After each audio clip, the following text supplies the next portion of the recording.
Hello everybody and welcome to today's Lean-In session. As always, I'm Michael Linke, and on behalf of the Australian Institute of Architects, welcome to today's very special program focusing on equal pay.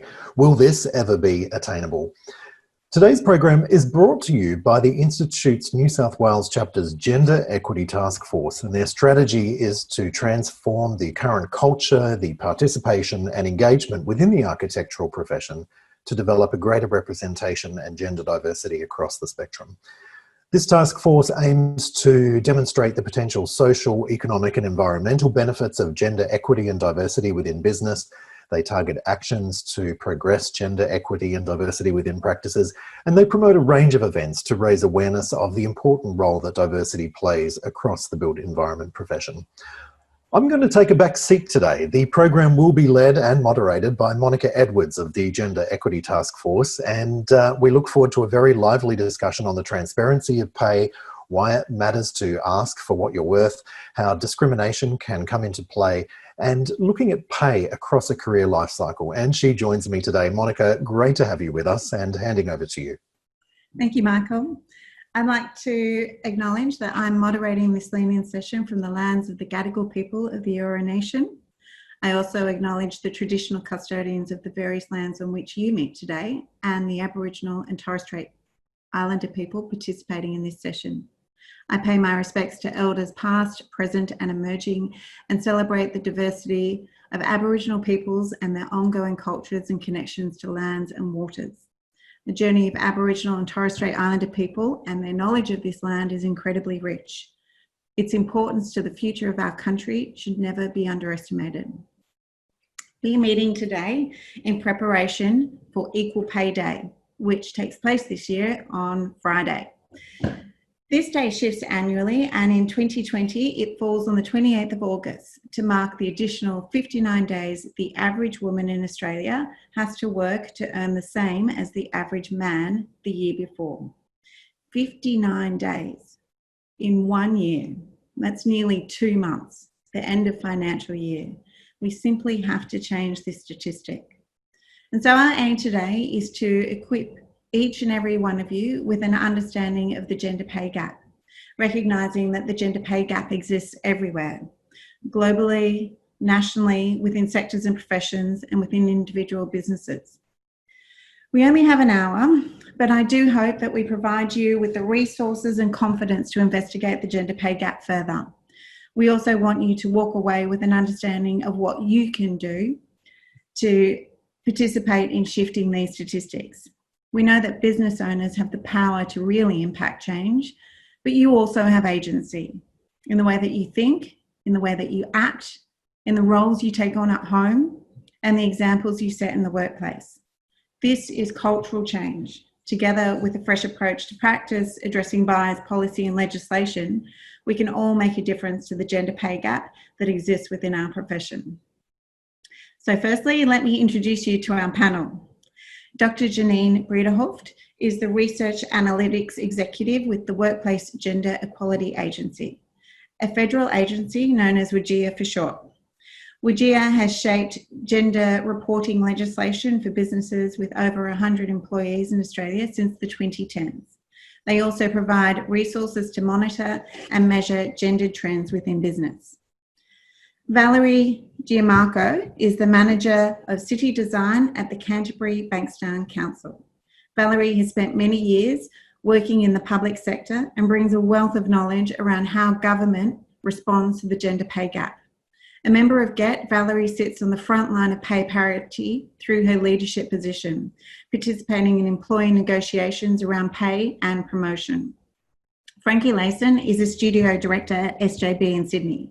Regarded as an emerging leader within the profession, Frankie specialises in urban design and its impact on urban environments and culture. Marina Carroll is also an emerging leader within the profession and is a principal at Architectus. Marina has a passion for learning environments. Through collaboration with the client and project team, this passion is translated into education projects which inspire designers, educators and learners alike. Shaun Carter is the principal of Carter Williamson. Shaun has a long history of advocacy within the profession, playing an instrumental role in the Save Our Serious campaign. He's also a founding member of GET, a former New South Wales chapter president, and a champion of change. And lastly, Neph Wake is a writer and social commentator. Neph supported with the research project Equity and Diversity in the Australian Architecture Profession, Women, Work and Leadership. And this research was pivotal in shaping Parlour. In practice, Neph lingers client-side and is instrumental in the delivery of key civic and cultural projects within New South Wales. We will have two presentations today. The first by Janin to discuss the gender pay gap more broadly at a national scale, and the second by Neph Wake, who will look at the gender pay gap within the profession. Following this, we will start some questions and then finish with an open question session. So let's start with you, Janin. Over to you. Thank you very much, Monica, and thank you very much for having me here on this great panel today. Now I will share my screen. First problems. Okay, am I sharing this? Yep. Yep. Okay. I'm the Research and Analytics Executive Manager at the Workplace Gender Equality Agency, and the agency collects data from employees with 100 or more, from employers, excuse me, with 100 or more employees on an annual basis. I'm going to run you through today some national data that sort of is collected from the ABS, from us, and then I'm going to go and have a look a little bit of into your specific group, the Architecture, Engineering and Technical Service Group. But first of all, as Monica already put out, the Equal Pay Day this year is on the 28th of August. That's calculated using the ABS data that was collected in May. So the national gender pay gap in the moment is 14%. It has not shifted sort of at all. It stays stubbornly around the 14% mark. And I'd like to say even in a recession, and that's why this year's theme on Friday will be Keep Minding the Gap. We've seen that job losses have mainly been in mixed industries. So women and men have been sort of equally affected from job losses or from, and that's why I think the gender pay gap hasn't really moved in industries such as accommodation, retail, and arts and recreational services. And this is unlike other recessions where the gender pay gap was sort of impacted more because it was in other recessions have seen job losses more in the construction and mining industry. I just thought I'd put this up here at the beginning. As well, I thought it's important to say what is the difference between equal pay and the gender pay gap. Often we see these two concepts sort of mixed up, and we have a lot of people coming to us at the agency and so that there can't be a gender pay gap because we all make sure that women and men get paid equally for the same roles. But that is equal pay, and that means that two people really doing this equal work for equal value are getting the same. Or it is also two people being paid equally for comparative value. The gender pay gap looks at the overall difference and the difference on the average between the average earning of women and the average earning of men in the whole workforce.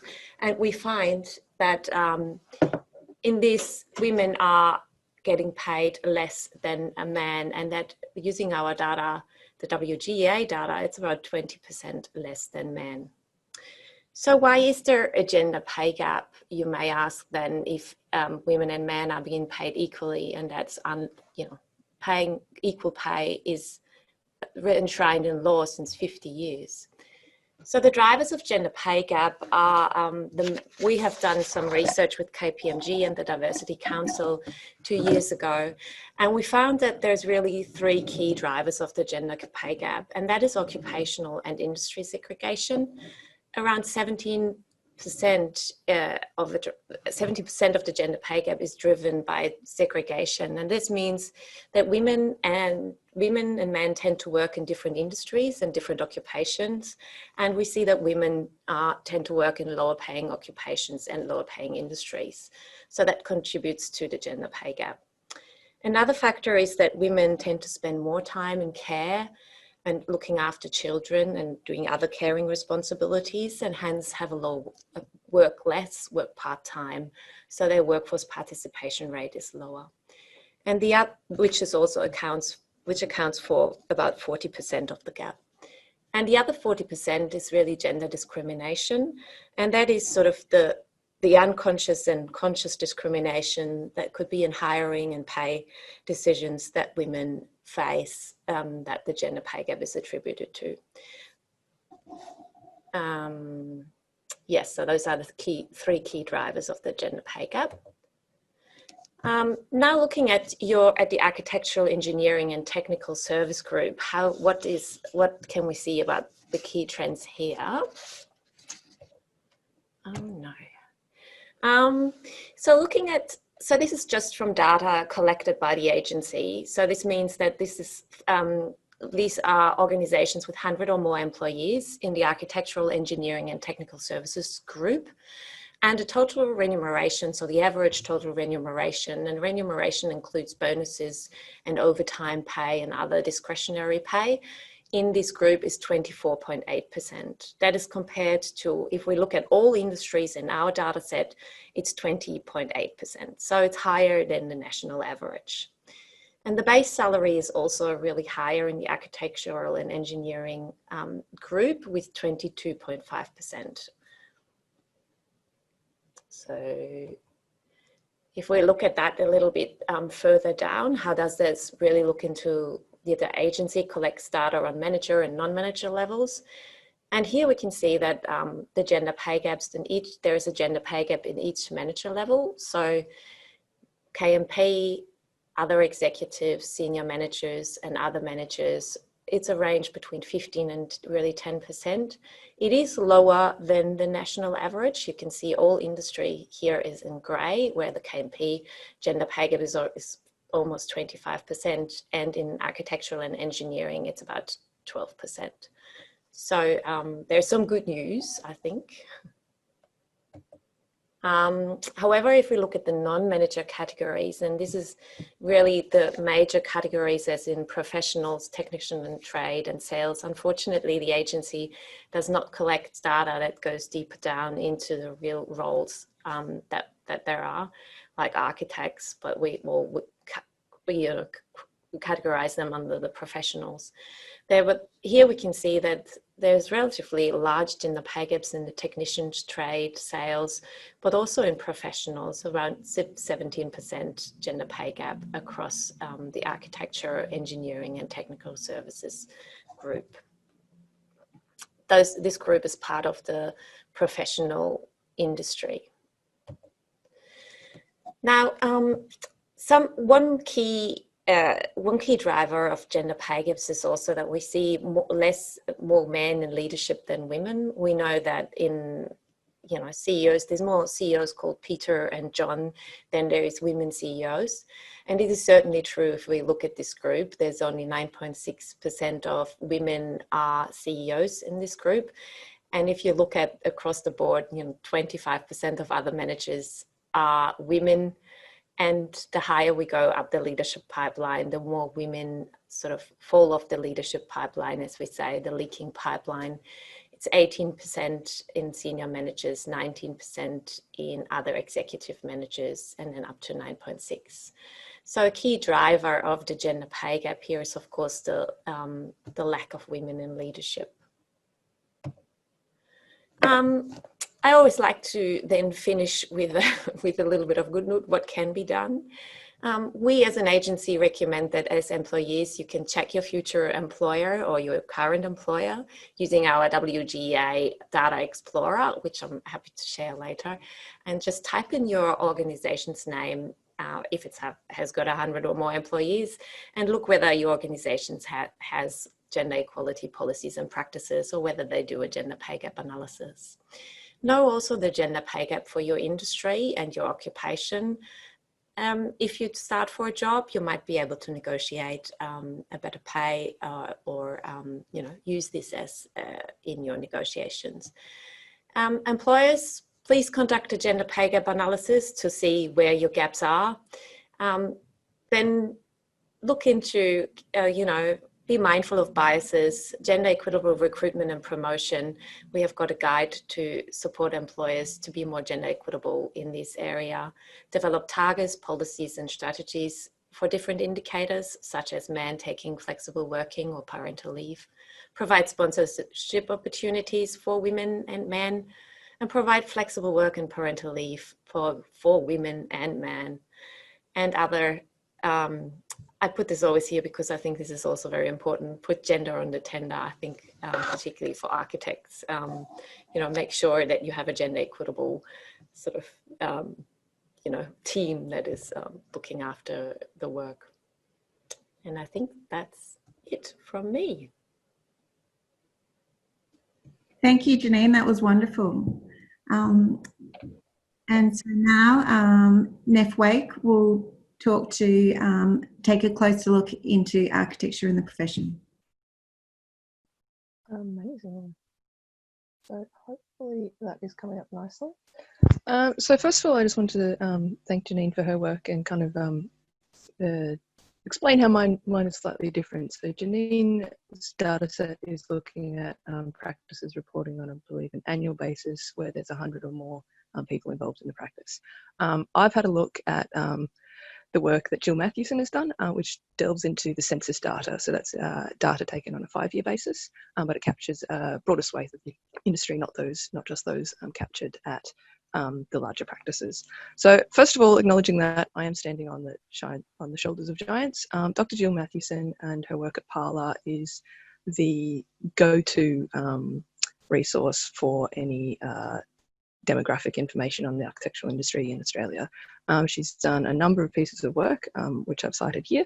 So there's the Parlour Census Report from 2018, which draws on the 2016 census data, the earlier data looking at the 2011 census, which was published in 2017. And she's also been commissioned to do some work for the Association of Consulting Architects, their National Salary Survey from 2014 to 2018. So I've drawn heavily on her work, and all areas presented today are my own. I also wanted to acknowledge what's in a date. So as Janine said, we have looking at this year on the 28th of August, it's the average date for, you know, the 59 days extra that you have to work to make up the same page gap. But it's not actually that experience. People, you know, don't experience averages, they experience their personal story. And we have huge gaps in our data.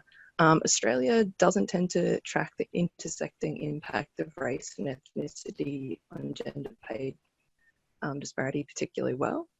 We know, again, from Jill's work, that about 32% of Australians, architects in Australia have a non-Anglosphere background. So it's really, really likely that if you are a woman from a diverse background other than an Anglo-Celtic background, that you're getting a second dose of discrimination in pay and opportunities, and that you're probably working well into September in order to make up those average salary expectations.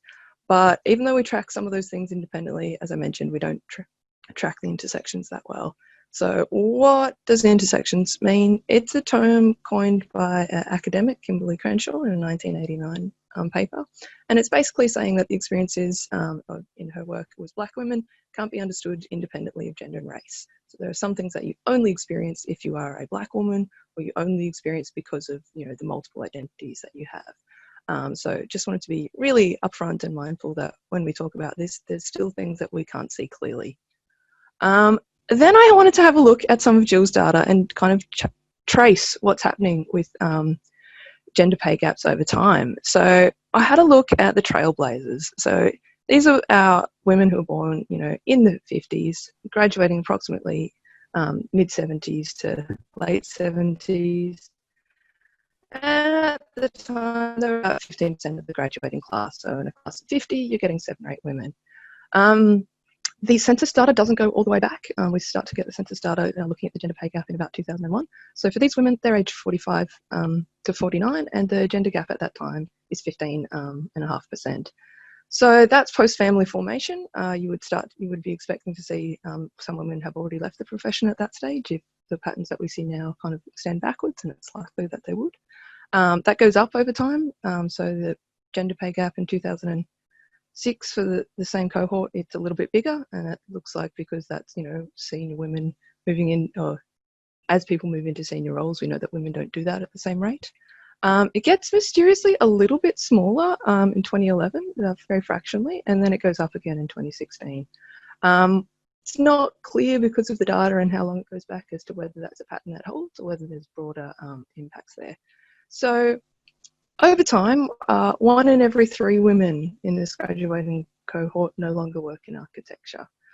So we're seeing bleed out of people leaving the profession, and we're seeing a gap in what they're earning across the profession. What's really interesting, in 2016, pretty much everyone in that cohort is working in their own businesses, which is a interesting trend. Now, if you look, and I don't know if I got the Gen X quite right, I think the cutoff's a little bit differently, but broadly speaking, we're talking about people who are currently 39 to 53. So they're graduating into that recession in the 90s, and they're starting to make up a lot more of the proportion of graduates. They're 38 to 40% of the graduates in the class. So in the gender pay gap, it doesn't look so bad as the previous one. They're starting at 7.7, 8.8%. But that's out of the gate. That's not great. There shouldn't be a huge experiential difference at that level. And what we know is that gender gaps persist and get worse over time. So if you're starting off not at an equitable position at the start, it's likely that that's going to continue. And it does. So in 2006, at the next age gap, it's a little bit bigger. 2011, it's a little bit bigger again. Again, that tail is doing a little bit better than the kind of forefront. So it is getting better over time. And it's still kind of the same thing. It's just slow growth over time. Those are taken from Jill's data. So that's the gaps adjusted for full-time wage. That's not fully explained by women working part-time, and it's not fully explained by long hours. And we are still seeing a percentage of women working below the graduate levels. So at graduate cohort level, they're kind of at 39%, but we see them working at the age cohort level at about 30%. So we're starting to get 1 in 4 of the graduating cohort leave. So that's better than our Trailblazers. We're leaving at a rate of 1 in 3, but they're not all the way through their career yet. So it's reasonable to expect that there might be some growth in that over time. The next case study is millennials, and this is a shorter slide because they haven't been in the workforce as long. So we're looking roughly here, born 1982 to 1981, and I am aware that they don't line up exactly with where we like to cut off those generations, but what it does is it aligns with the 5-year data kind of sets of the census. So they're graduating in approximately 2005 to 2014. The gender breakdown of that is 43 to 44% of graduates. That's pretty good. The gender pay gap in 2011 is 5.8%, and the gender pay gap in 2016, and a little bit older, is 5.2 to 9.4. So it's still growing over time, but as they're entering, it looks like they're getting a slightly less gap. One of the things I am fascinated to see when the next set of data comes out is what happens with the next cohort, because what you see in 2011 is it's pre-GFC, so we're graduating to relatively good economic conditions. And it's really interesting to me to see if that's going to persist when we have adverse outcomes there. So that's just kind of a little snapshot of what it looks like to work in architecture, how you might expect the pay gap you've experienced over your career to look at when you enter, and also how over the course of your career as well. This was an employment over time, and this is actually 2 graphs, again, taken from Jill's work, which is amazing. So the one at the top is from the 2016 census, and the one at the bottom is the 2011 census. And I've added the arrows in there so you can actually see what's happened to the proportion of graduates versus proportion working. And you can kind of see that there looks like there's a bit of a crunch at about 30. It gets a bit worse at about 35. But it also looks like some of that is persisting. So it's going to be really interesting to me to see if people start to return to work, kind of in that 45 plus range, if there's going to be a way for people who have previously been engaged, may have, dropped out due to family formation or caring responsibilities, if they come back into the architecture profession. I think we might start to see if that's a likely thing to happen in the next round of data. But yeah, anyway, so that was just a quick snapshot, a little bit more detail, focusing in on the architects, and again, unpicking some of the census data rather than the WGEA, so they're complementary data sets. That's fantastic, Neph. Thank you so much for that. Okay, so moving into questions for the panel. I'll do this over 3 parts. The first part to uncover why we think there is a pay gap. We've heard a little bit about that already. Unpacking the barriers and resistance to change, and then practical steps for change. So Janine, I'll start with you.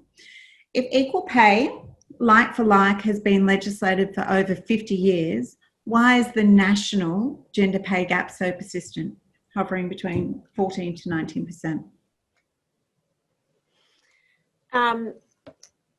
Thank you.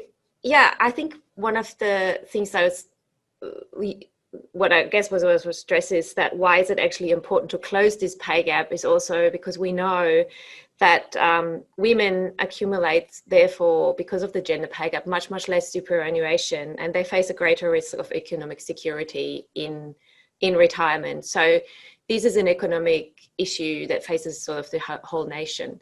So the gender pay gap being persistent is because of really the three factors that I've said before, that we see a lot of occupational segregation. Women tend to work in clerical, admin roles rather than in the high-paying professional roles. And look, I'm not an expert in architecture, how that might play out in architecture itself. It might be that women tend to work on the lower valued projects than men, or I'm not sure.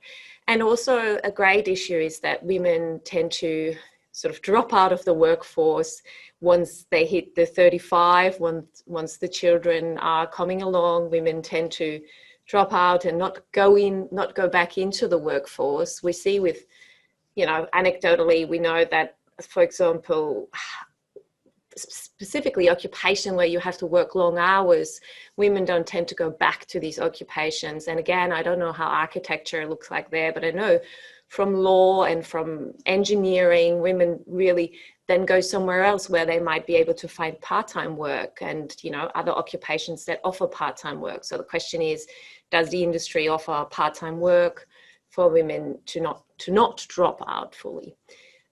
We also know that women do not tend to therefore go up the leadership pipeline, because of 35 to 45 age is usually when people go up the leadership pipeline.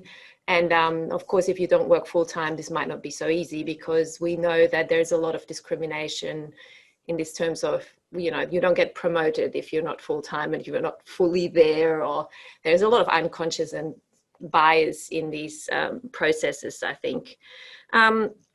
The other thing is that women tend to do all the unpaid care work, and that is, of course, a major contributor to the gender pay gap. So, women do almost double the amount of care than men do. Does it have to be like this? Probably really not. Men, so we encourage as an agency that really also flexible working and parental leave gets taken up by men to sort of, balance out the private and life as well, and look at how can you share the care.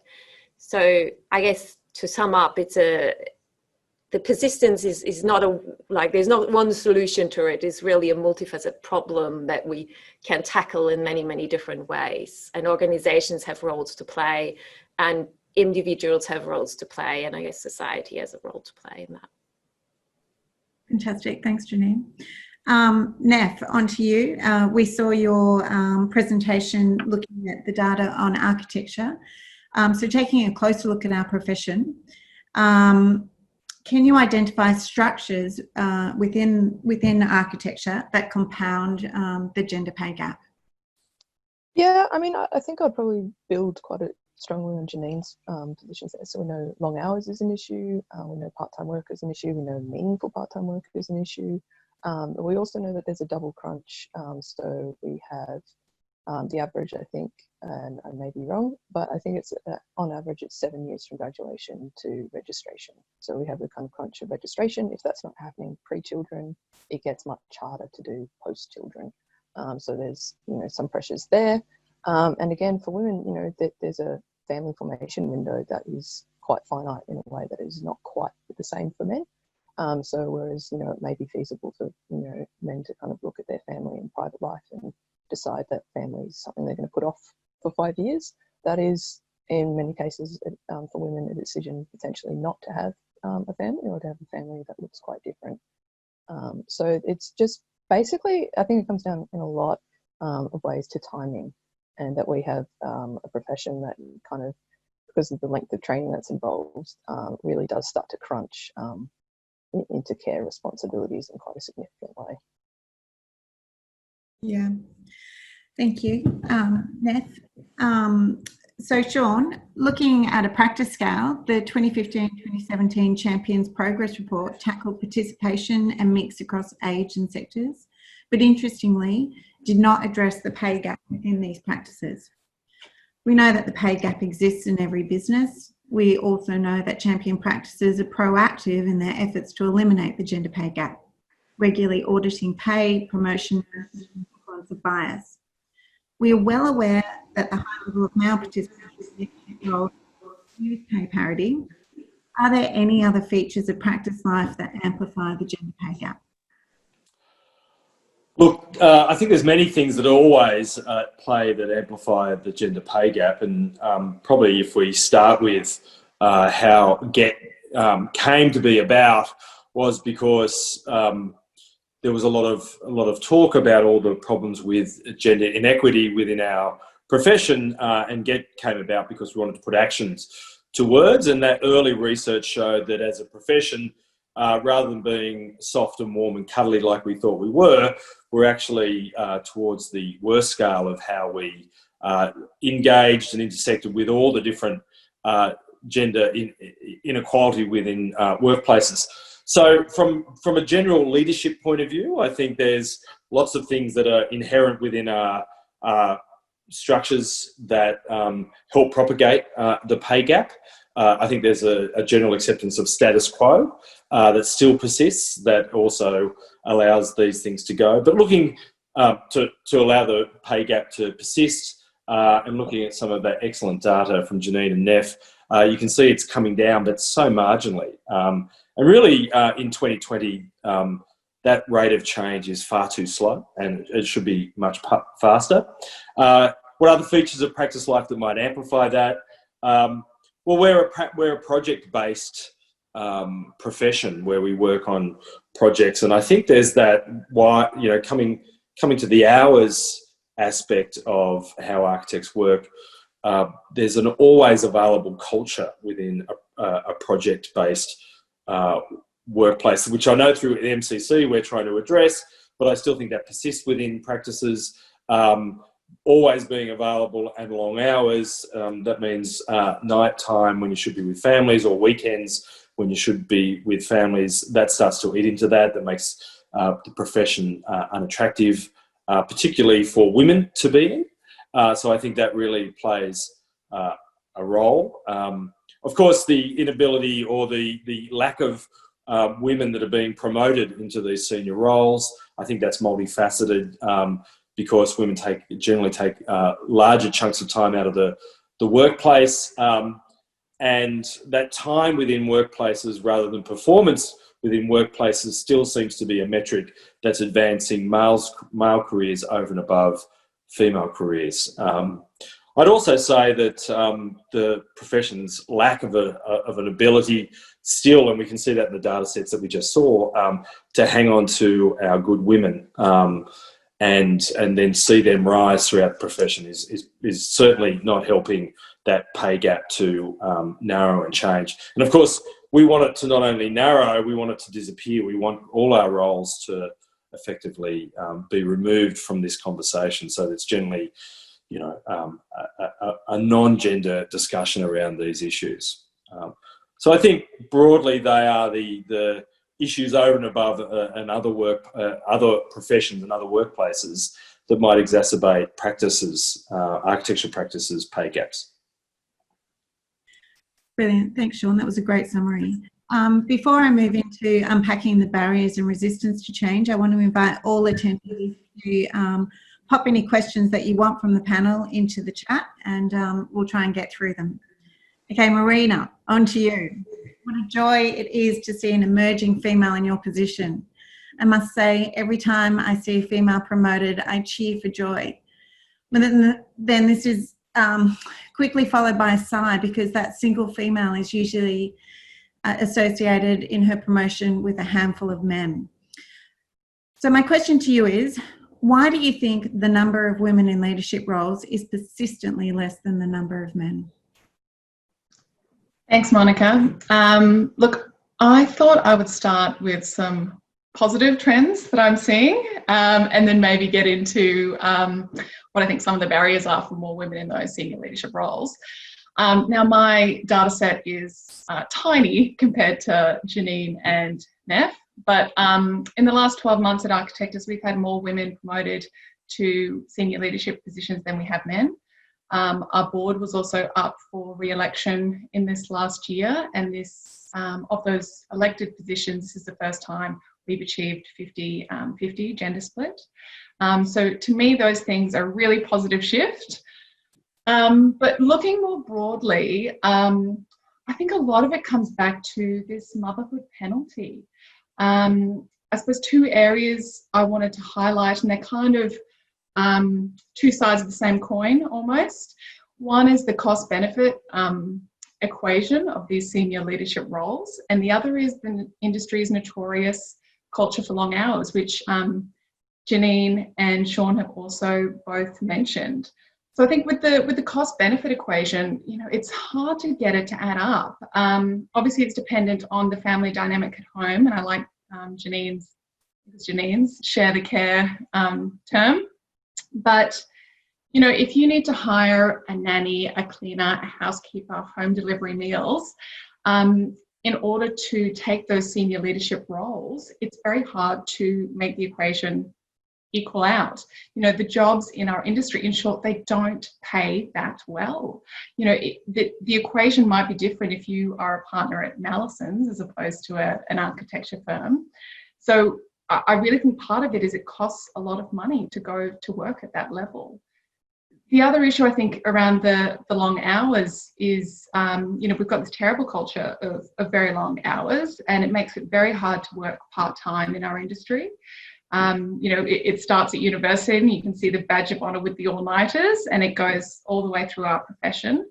You know, we often hear working 4 days, being paid for 4 days, but actually working 5.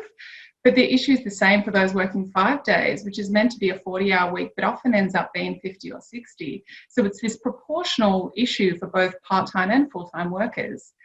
So, you know, I think part of it is, you know, we need to fix it for women so we can fix it for everyone, or we need to fix it for everyone so we can fix it for women. I think it's an issue for everyone. Oh, thank you. That was such a great summary.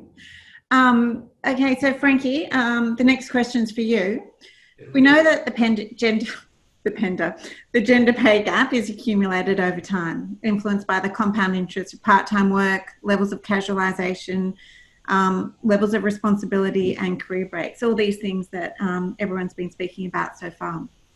The reason for this are more often than not gendered. Why do you think that these trends around roles and gender are so very persistent in our culture? Yeah, so a couple of the others have already touched on this, but I think there's not enough emphasis on that sort of flexible policy or that arrangement to allow that co-sharing or the co-parenting. Statistics that have come out from WGEA, I'm sorry if I mispronounced it, 70% of workplaces have flexible policies, yet only 2% of them support male roles or parents, male fathers. So I guess I would like to be interested to know what those statistics, how they sit within architecture itself in the industry. And with this, there's also the bias of about men are twice as likely to be denied parental leave, and about 20% of men feel discriminated against if they do ask for that parental leave. So it generally leads people it generally leads to people feeling like they're less dedicated to their career, which is then leading to this trend of resorting to that sort of status quo. I think another challenge is that there's probably not enough examples established at that sort of senior role or that senior level, which so people leading by example. So if we are getting more people pushing for this sort of co-parenting or this sharing of that role, we're then able to inspire that sort of next generation to help sort of bridge that gap. And this is something that's going to be very much at the front of my mind, because I'm going to be expecting a kid in October. And so my wife and I are in constant conversation about what's going to happen when she wants to return to the office. Up to her, it's completely up to her, but I effectively want to give her every opportunity because she supported me to get to where I am in my life. So I think that's a big thing. And Another thing that's coming out of the whole sort of working from home reality that we've now emerged into is that there's no longer an emphasis on a sort of having to be at your desk to be seen as productive. We can now maybe potentially shift the leadership role being more performance-based as opposed to physically present, and that might start to see a shift in that space as well. Because effectively, to date, there's always been this sort of stigma about being chained to your desk as being someone that's a hard worker, and which is really difficult to do when you're parenting. Oh, fantastic summary. Thank you, Frankie.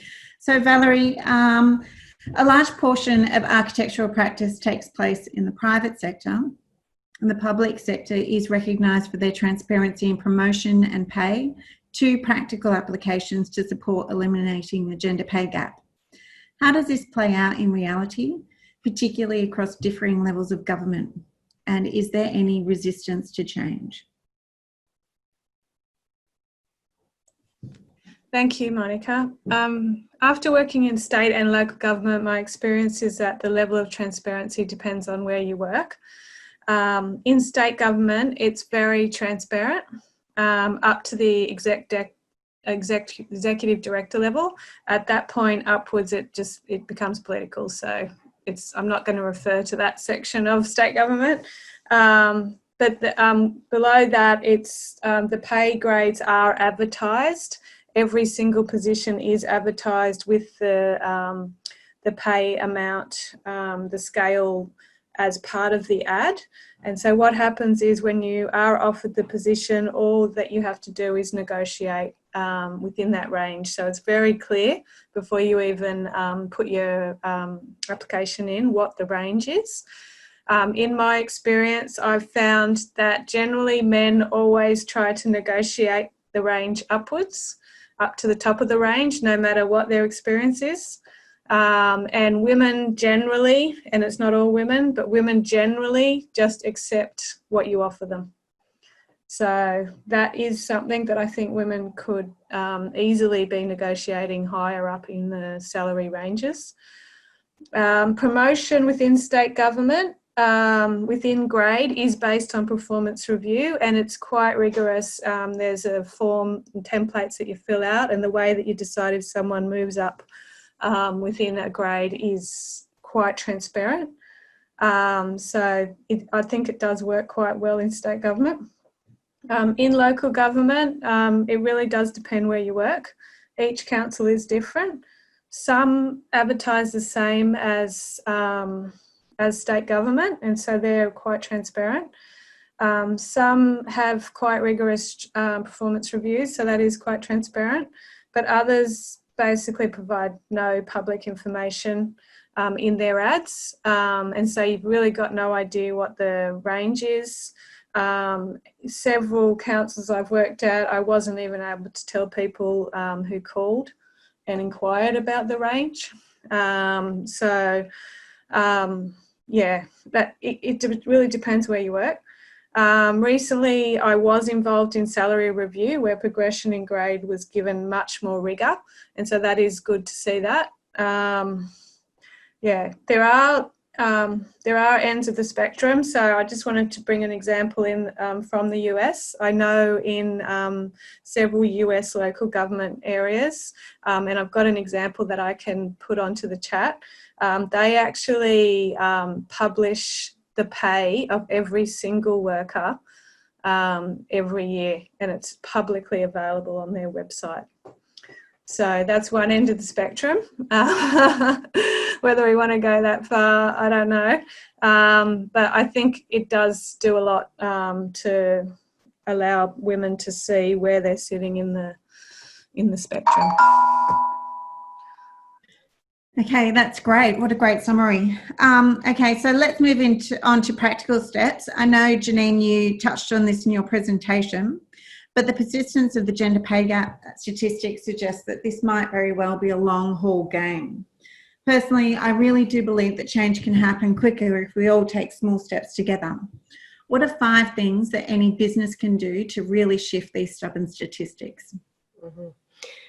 Yeah, I agree. It's not something that you change overnight. It takes a while, and you know, it takes a while and a constant re-evaluation even of the data on an organizational level. So we advise that all employers do a pay gap analysis, and this pay gap analysis is not just looking at pay, but you're incorporating, look at retention, look at data of resignations, of who gets promoted, who gets appointed. Use that is all part of a gender pay gap analysis. Really know your data in your organization. And you might be surprised you find a pay gap, between women and men who do equal work of equal value. Or if I go back to Neph, you might be surprised you find gender pay gaps between men as well. That's what we sort of suggest as a first step: do your pay gap analysis.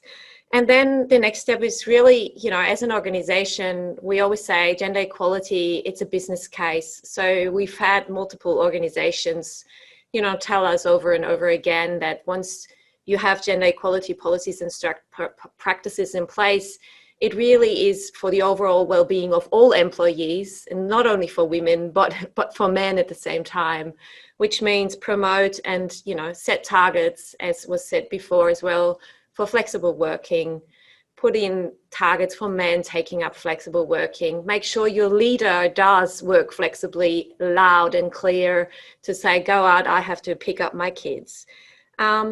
Have parental leave in place for women and men at an equal weeks and equal amount of pay.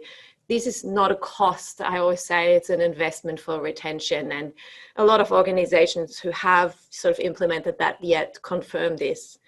Then, of course, there is, we know that I've heard that a lot of biases creep in recruitment and promotion already at a graduate level. Equally at the gender pay gap, if you do an analysis, you might find you pay graduate men and women differently already. And that, of course, compounds over the years if women already have a lower starting point in their pay. So make sure you equalize this, make sure you get rid of sort of the biases that can happen in those recruitment and promotion cycles. And lastly, well, yes, I would say some transparency always goes a long way, because that just levels the playing field between women actually to know, the range of where they can negotiate. Some might not even know, what the pay of a role is, or, So there's a lot of small little steps that organizations can do step by step and don't need to do all at once as well, right? That was 5, I think, wasn't it? Right. I've got more. There were thousands, but I thought I'd limit it. Sorry, I lost count, but it was wonderful. Thank you. Shaun, through the Champions process, you have learnt the influence your power has over making real change. Drawing from your own experience of the leadership shadow and your work with the Champions, what can a leader do to address the influence of bias and other factors that affect gender parity within their practice? I think simply what leaders can do, we know that culture is largely driven and influenced at the top. So what leaders need to do is they need to be seen to be driving change. Not only not just doing it in the background, but actually be seen within their organisation. And what we know through our leadership shadow work, and for those that are online, the leadership shadow work is where you are, as a leader, you choose people at all different levels within your organisation, of all different backgrounds, of all different genders, to review the leader's performance on a whole set of criteria. So that feedback is vital, because we often think of ourselves in a certain sort of way, but the reality is quite often different. And what we want to do is put the thinking of and the reality together, so that we act consistently to how we want to act. So I think that idea that to be seen to lead, and that you are driving change, and that simple things like you are putting practices in place to remove employment biases, or practices in place so that you are removing any potential biases in terms of promotion or wage review, all of those sorts of things. So then your organisation fundamentally does believe that the leadership in charge of that is not only talking the talk, they're actually walking the walk.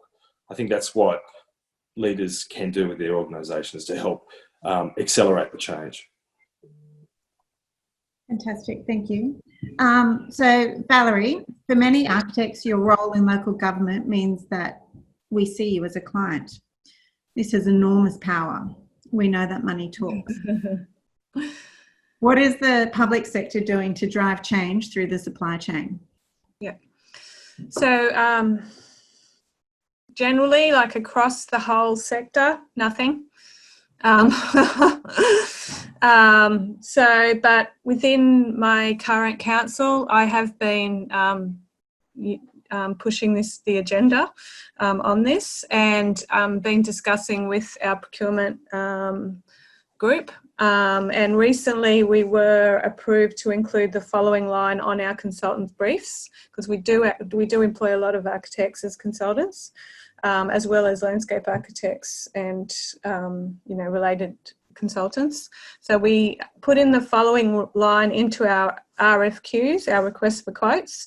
Council supports inclusive and diverse consultant teams.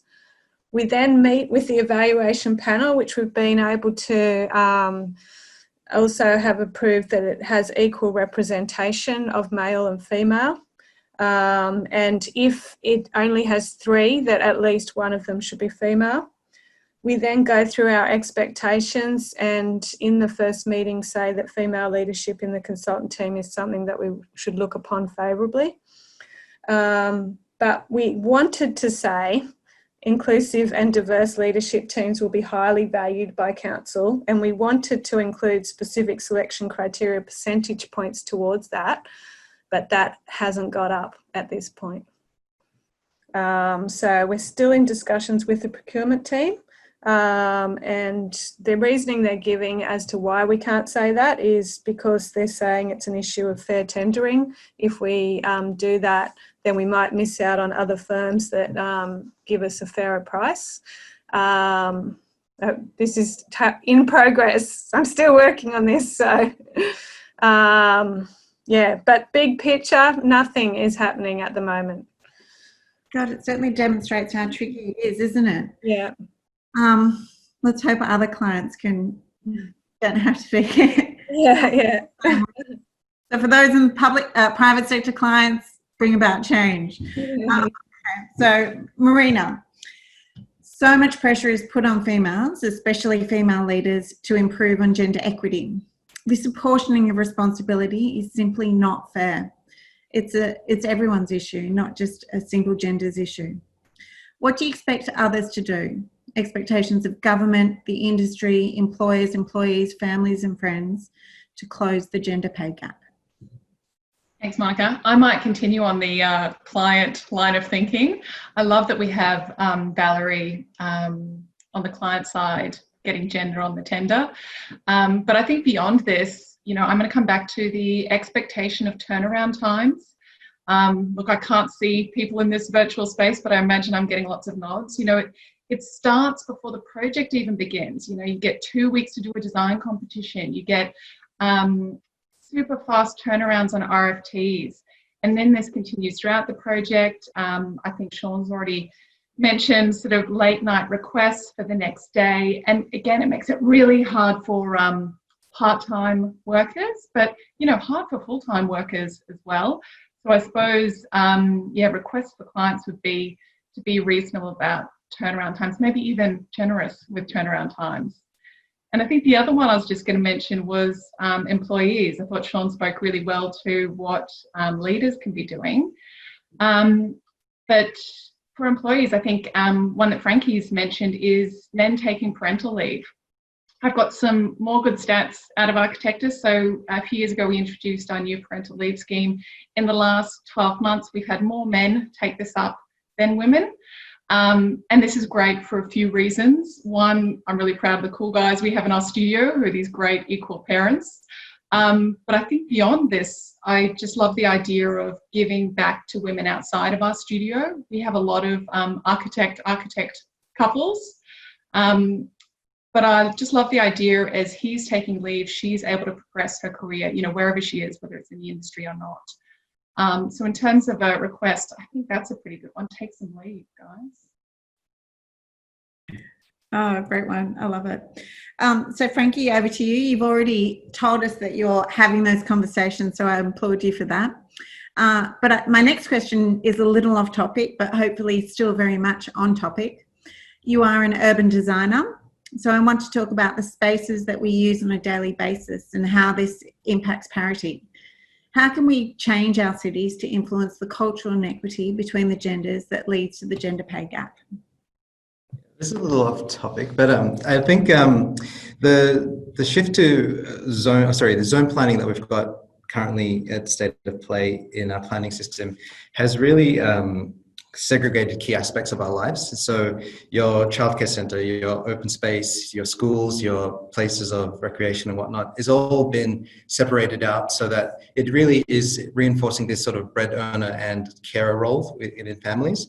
And so I think what we need to think about when we do our urban planning and our planning of our cities is we have to try to see if we can try to limit that, bring all those things back together so that there is that opportunity for people to have the sort of convenience from having all your sort of all these things within close proximity to where you live. Because even in the way that the transport system is sort of organized, it's about shuffling people to their works across the city. It doesn't keep in mind the multiple journeys that someone who is a carer that has to do, and so it really makes it really inconvenient for them. So I think what we need to do in our planning is start to think about how we could really design for all aspects of everyone's life, rather than just trying to design for the average, design for all different people that we that live in our society. And and we just have to be more conscious of that. There is a lot of state government policy that's coming out that's trying to push inclusive planning, and we have to just make sure that that keeps getting reinforced. Fantastic, thank you. And the last question for the day before we move on to the open panel. Neph, you wrote a moving piece in last year's New South Wales Bulletin's diversity issue. The theme was addressing the pay gap, but you seem to tackle all inequity with an authored elegance that inspired many. If we pull off reducing the gender pay gap, what other benefits shall we reap?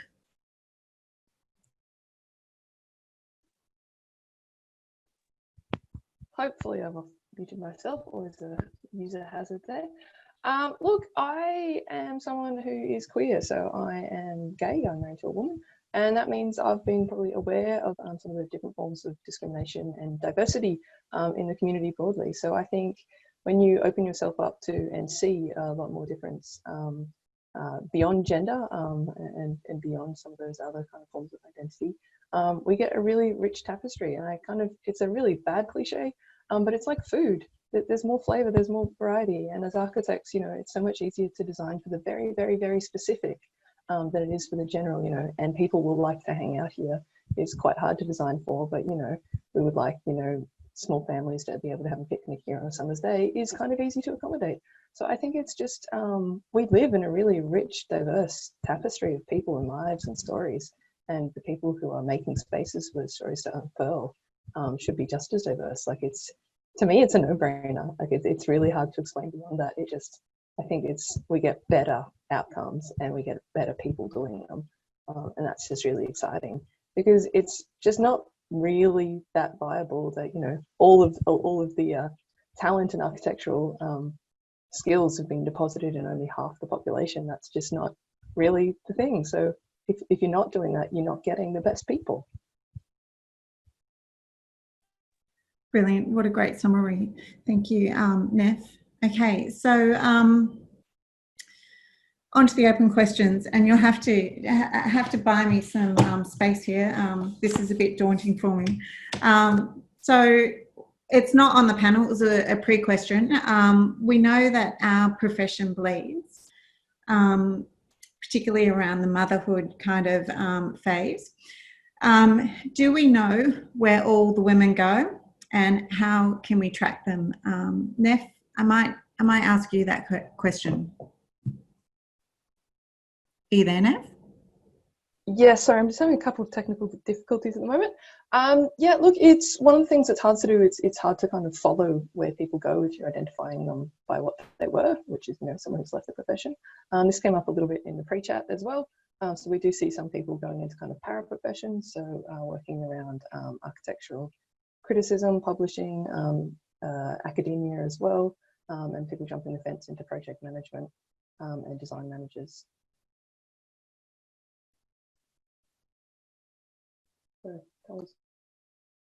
Okay, thank you. Okay, so another pre-question from Kerwin Datu Lawton. Oh, Kerwin Datu, sorry. He emailed a question last night that he wants to propose to the profession. He noted that in the UK, practices publish their individual gender pay gap. And so his question is, would practices in Australia be prepared to publish a similar sort of thing? And Marina, I might ask you that question, given the wonderful work that you've described at Architectus. Just wondering if you can sense the pulse of the industry as to whether they'd be prepared to reveal this kind of data. So how it works in the UK is it will be the average pence to the pound. So I guess we do cents to the dollar. Okay. Yeah, look, I think it's a great idea to reveal the data. I think a challenge we face in our industry is the proportion of firms that fall below that 100 employment number. I don't know the stats, but someone in this group probably does, in terms of the makeup of our profession more broadly. And there's just a huge number of firms that fall below that I think, you know, a lot of female architects and architects generally, that's their experience. Okay, thank you. Well, it's good to hear that being transparent around this issue is great. I think once we actually can see the data, we can respond to the data. But I think we often hear the phrase, people get paid the same, equal pay, that's what happens. But there is a difference, and it'd be great to close that. Okay, Valerie, this is a question that was asked for you in the chat line, and it looks like you've responded to it, but I'll just ask it again verbally. Why do you think women are less likely to negotiate higher salaries compared with men? Yeah, I'm sure there's a whole range of reasons. Personally, I think it's something that's ingrained in our culture. Traditionally, boys are brought up as thinking that they have to be the breadwinner, because traditionally women do come out of the workforce when they have children. And so they often are thinking of their family when they negotiate. My experience is that nearly every male that comes in and is offered a position in local government, it tries to negotiate to near the top of the grade, and women don't. And it doesn't matter how much experience they have, most women don't negotiate, they just accept it. So either it's something that women should be, you know, getting on. And sometimes I even give some of them a nudge. It's just like, especially if they're an internal, I'll just give them a call. You need to negotiate. But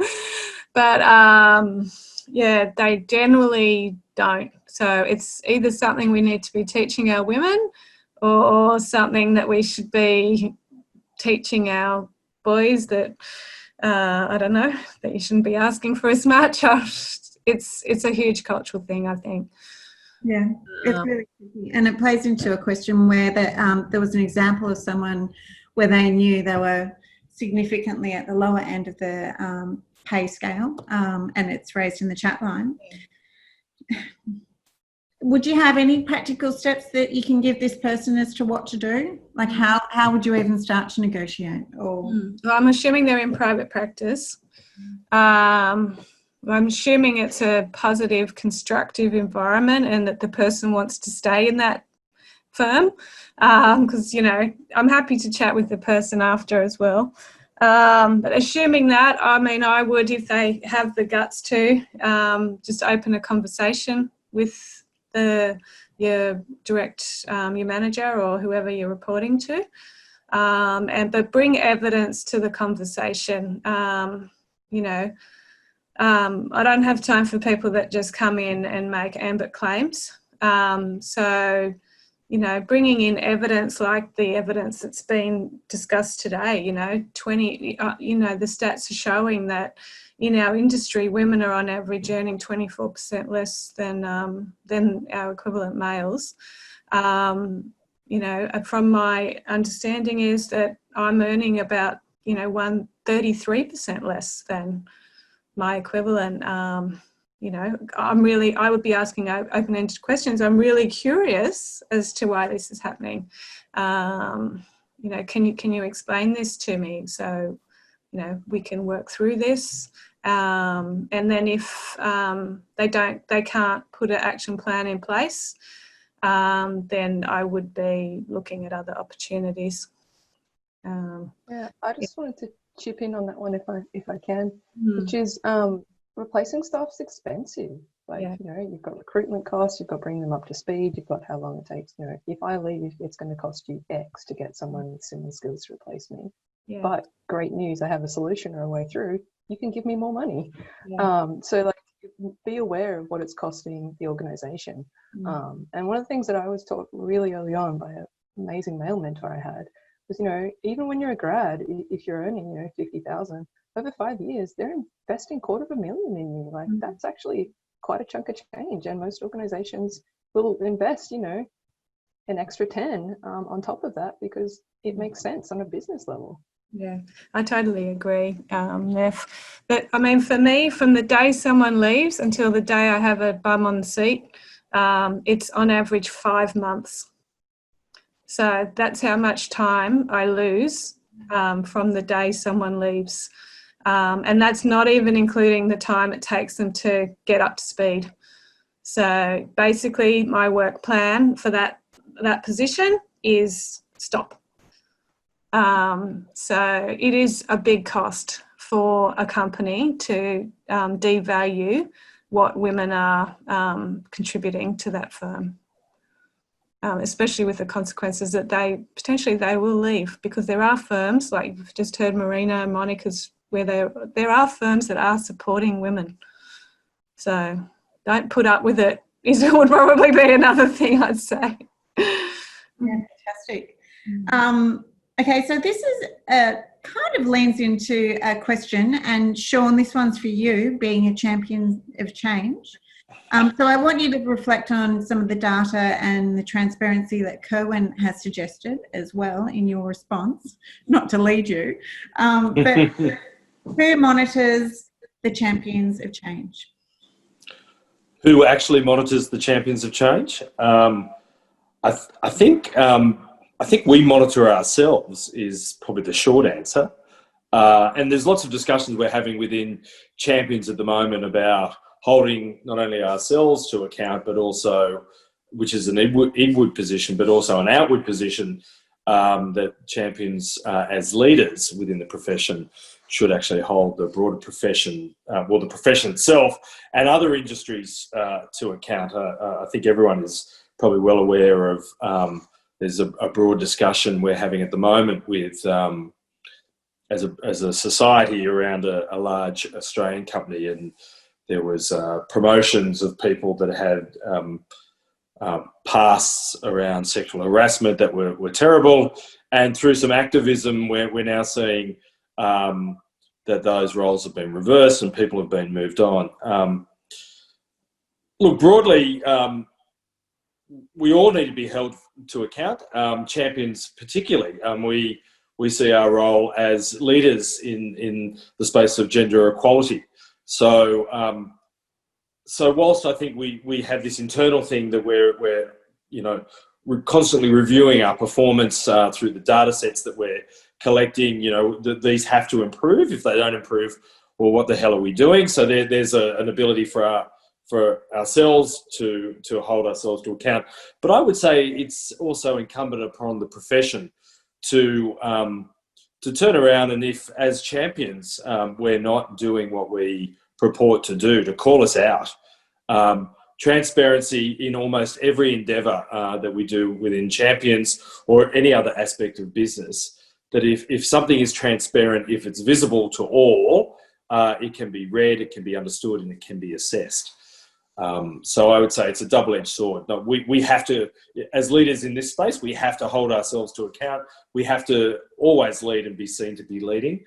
But rightly, others should be watching that space. And if we're not doing what we say we do, call us out.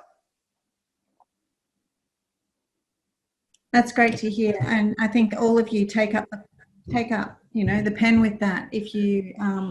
Just on that, Mon, but I'm sort of going off script here, but I thought that was really interesting that British practices published their gender pay gap data.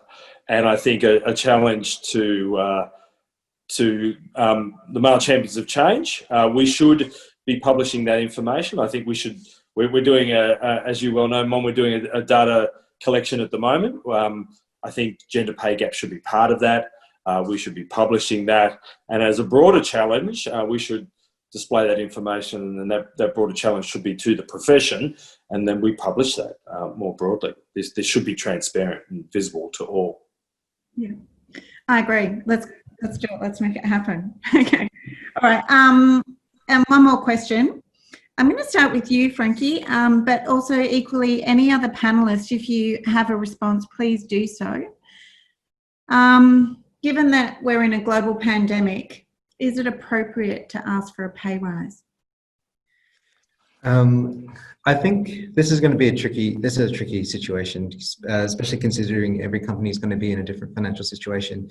I think what's going to be important during this time frame is to ensure that career progression is discussed and that continues on, and then with that, potentially pay remuneration could be part of that conversation. But I think it is a tricky thing, and I definitely believe that through this, that we should not stop thinking about how we are progressing and gaining more experience and climbing the ladder, so to speak, in our institutions. And I think definitely the conversation about pay should be had, but it's just going to be on a case-by-case basis of how the companies can respond to that. Mm. Does any other panelists, Janine, would you have any comments on this at all? I guess I can just say, keep minding the gap. The recession, also what we see in now when, post-recession and the recovery, we see a lot of funds going to male-dominated construction sector and things like that from government. So rather than a pay rise, maybe it's equal pay that we need to continue to watch. But maybe more cautious, I would say, yes, but keep minding the gap. Fantastic. Thank you. I would just add, Mon, that our industry seems to be doing reasonably well in most sectors. Some sectors not, of course, but most sectors are doing reasonably well through this global pandemic and the subsequent recession that it's brought about. All I can say from my own experience is that we've not only employed through this downturn, but we've also given some pay rises. Everything has a context. So the pay rise was within a context, but was well deserved. Well, to be honest, it was deserved, but also it was a young woman within my organisation brought a very good case to us of not only why she should get a pay rise, but a much bigger pay rise than we were thinking. And you know what? I just thought that had a lot of guts. So we backed her in. Her performance suggested that she would achieve everything that she said she would. So we gave her that pay rise. At the end of the day, we think it's all about the performance, not only the performance of the individual, but the total performance of the practice. And everything we've seen to date within that context is that young woman with a really bright future has certainly set out in achieving everything she said she would. So that was a well-earned and rewarded pay rise. Fantastic. So great to hear. So there you go. We can mind the gap during this period, despite all the negative stories that we hear. So I guess that brings us to a close today. To the panellists, thank you for your time. One last question's come in from Amber regarding the pay gap and regional regional to city. But pay gaps exist everywhere. You just need to identify two people who are different and check it out. I commit to you that GET will find a way to chart this change, and we will make sure that we will bring some transparency to this industry. I think it's the first step to really make it clear for everyone to know where they sit and how they can manoeuvre through things. And I hope you all too can commit to changing whatever you can. Reach for your agency and go for it. Thank you.